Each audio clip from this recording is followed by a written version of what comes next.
Власта прашуваше и власта одговараше. Дали има пазар за враќањето на груби и кој стои зад скандалот со тоните канабис што беа фатени во Србија.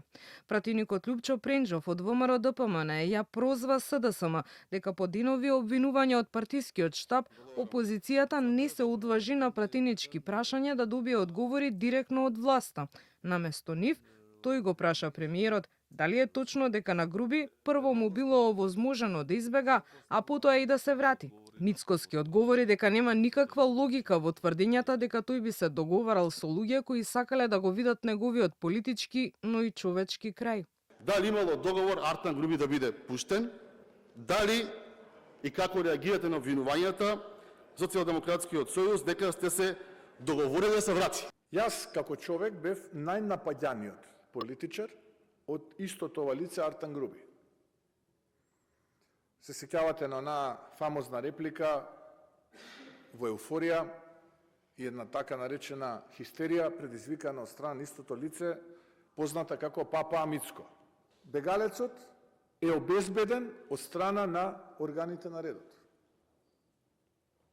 Се понатаму е одлука на друга власт, тоа е судската власт. И кога доаѓа крајот, тие се обидуваат како мачка да рипнат во очи.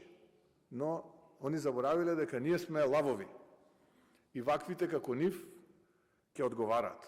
Во однос на тоа колкав е криминалот поврзан со фабриките со марихуана и докаде се истрагите на институциите, Мицкоски кажа дека не е случајност што акцијата започнала во Србија. Одземени се 6 лиценци, а ќе има и уште.